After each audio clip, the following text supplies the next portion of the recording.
What's going on, everybody? It's your boy Gifted Gamer 204 back at it again. And yes, you guessed right. Today we got another banger for y'all, man. So if you're new to the channel, please don't hesitate to hit that subscribe button, hit that like button, hit that share button as we roll right into today's video. Now check this out, right? Y'all see the screen. This is over at WCCF Tech. Dragon's Dogma 2 PlayStation 5 Pro patch is now live, adding PSSR and balanced graphics options. Man, now, this is big news. I told you already how this game was running for me on the base PS5, and it was not good at all. So, a new Dragon's Dogma 2 patch is now live on PC and consoles, introducing PlayStation 5 Pro support alongside some other changes and fixes. Okay, following the October 31st patch, the latest entry in the series by Capcom, released earlier this year, will be able to take advantage of the increased power and new features of the mid-generation console by Sony launching next week. The patch adds a PlayStation Spectral Super Resolution option to the graphics section in the options menu, and a balanced option will be found under the graphics quality in the graphics section of the options menu. So, as mentioned above, the Dragon's Dogma 2 latest patch also fixes some quest, pawn, minimap, and spell issues. You can find all the changes introduced by today's patch by heading over to the game's official website, okay? So, that's that real quick. I'm not going to go into it that much because I have other things to talk about. This is great news. That's all I gotta say. This was needed. I'm glad that they did this.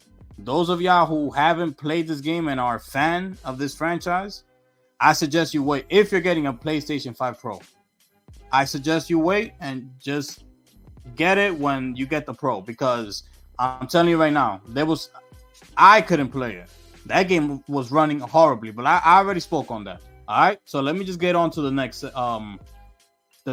topic here, okay? So we're crossing over to PlayStationLifestyle.com, right? Check this out. Indiana Jones PS5 Pro enhancement question evaded by the dev. I'm just gonna go right into it. Where was it? Here. Will Indiana Jones and the Great Circle be PS5 Pro enhanced? In a recent interview with IGN, Machine Games design director Jens Anderson essentially gave a non-answer when asked about PS5 Pro support. While his reply does not confirm an update with PS5 Pro dedicated graphics mode, he also doesn't deny it. I don't think we've said anything regarding the PS5 Pro, says Anderson. He affirms that they haven't, and goes on to quickly update people on the base PS5 version. So he quickly just went to the base PS5, because since we already know that they mentioned that it was crossing over, he didn't even want to talk about the Pro. I'm pretty sure Phil Spencer and them told them, listen, you cannot say that this game will be PS5 Pro enhanced. You can't say it, because it's just going to take the internet by storm. So by him just going away from that Pro question so quickly tells you that there's going to be a Pro version for this game. And that means that Xbox's own game will run better on the PS5 Pro. Man, this is crazy, man. So we're obviously working on it. It's coming out next spring, right? He acting like he don't know when the game's going to PS5. It's going well, says Anderson about the base PS5 version. Again, it's by its core a multi-platform engine. Listen to this, okay?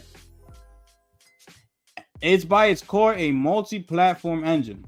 So there are no huge restructuring or anything like that needed. So it's going well.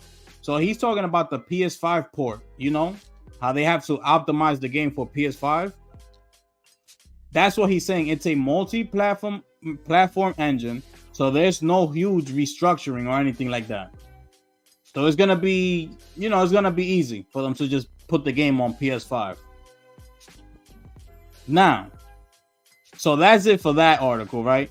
It was just funny, like, how he just evaded the question so fast like that. That just tells me it's almost. I'm at like 95% right now that it's gonna have a pro enhancement. But by him saying this multi-platform things, right? You think about it. Check this out. Remember, we got Halo. It changed his name, his engine, and everything. Okay? It's now Halo Studios. It's not 343. So the Halo Studios name is more like of a... You can now take that name. It's more like broad. It's more like worldwide type of name. Like Halo Studios. You know what I'm saying? Like if you're thinking about marketing, it's more of an open, name. Like Halo Studios. And we're entering a new dawn for Halo. We are now using Unreal Engine 5, which is a multi-platform engine. Think about it. So now think about how easy. When you're creating Halo, think about how easy. Now the engine is for everybody. You get Halo. You can get Halo. Everybody can get Halo. I'm just trying to, just have a good time. But you see where I'm getting to, right? Unreal Engine is a multi-platform engine. That's why they're switching, because it's coming to PS5. It's going to PS5. Now, we take a look over here. And what do we have here? Microsoft has officially announced Gears of War E-Day, and has shared its first in-engine trailer. Okay? Microsoft has announced the next part in its Gears of War series, Gears of War E-Day, will be powered by Unreal Engine 5, which, Gears of War has always been ran by Unreal Engine, right? So there's no secret there. But, they're using Unreal Engine 5, which is the same engine they're using for Halo. So if they're able to put Halo on PlayStation, what makes you think they won't put Gears of War on PlayStation? See what I'm saying? Like, that's where I'm getting at. Like, it's just a matter of time until they just announce it. I don't know what they're waiting on. Maybe they're waiting until the day gets actually closer to the release of the game. Maybe that's what it is, which will be smart of them, to just bring out this type of news so early. Like, it wouldn't make any sense. So if I was them, I would be doing the same thing. I will wait a little bit longer until the game is actually going to release. Now, one more story. Okay? I'm gonna put this all in one video. One more story. Because I'm rolling right now. I'm just rolling. Check this out, right? If y'all new, subscribe to the channel. Let's get it popping, man. Listen. So this is the Skyrim lead designer says, Bethesda can't just switch engines because the current one is perfectly tuned to make the studios RPGs. Now, let me see where he says it. Speaking in the recent interview with Video Gamer, Neesmith outlines why Bethesda's in-house engine still works for the studio despite its age.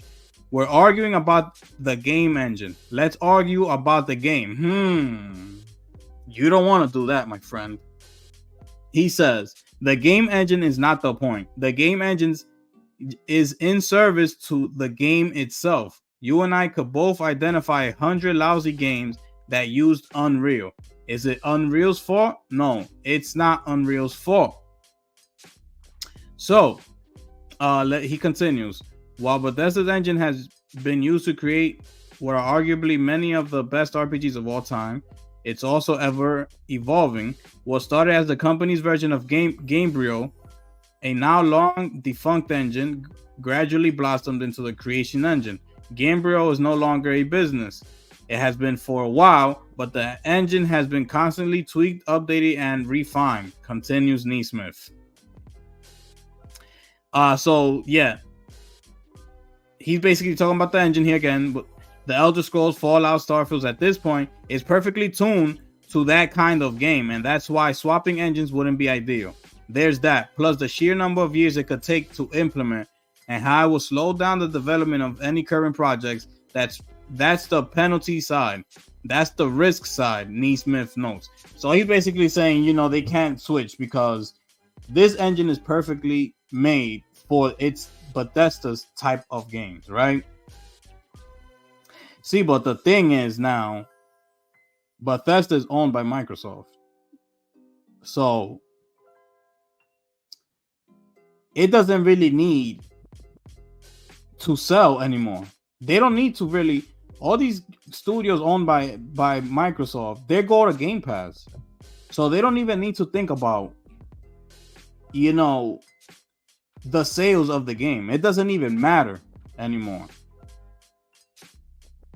Now, what they need to do, you see, this guy, he's not looking into the future. He's looking into the past.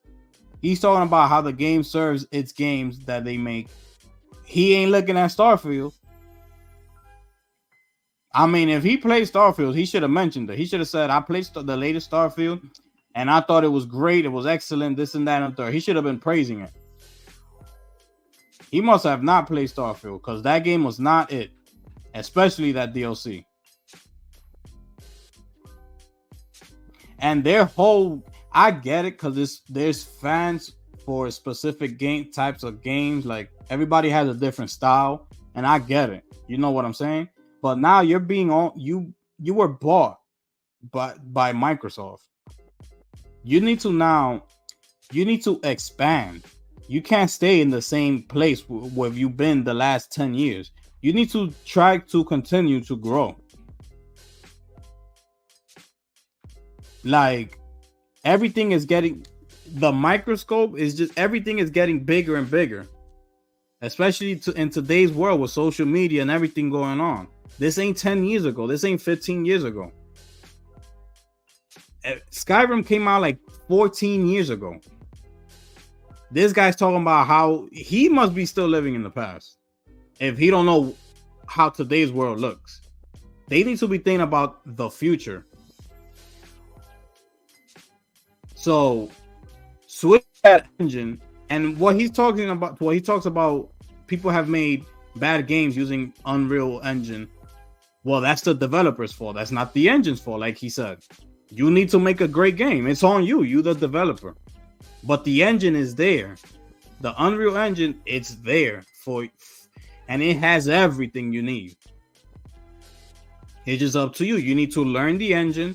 You need to learn how to use it. You need to learn how to optimize it so that the game can run as best as it can for a console, as well as the PC. That's it. It's up to you. Look at Game Science with Black Myth. They did the best that they could to make that game run on PS5, and they did a great job. But if you have lazy developers that don't want to do anything of that, that's on the developers. That's not the engine's fault, like he said. So that's all I'm gonna say about that one right there. I just had to get that out because this is ridiculous. This guy must be living in the past. Like, you need to grow. You need to keep growing. And they did us wrong with that Starfield game because they spoke about it for so long and it comes out 30 frames per second.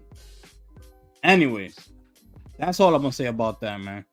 I just had to get that out. If you're new to the channel, y'all already know what to do, man. Hit that subscribe button, hit that like button, man. Let's go. Let's keep grinding, man. The grind don't stop over here, man. It's your boy, the gifted one.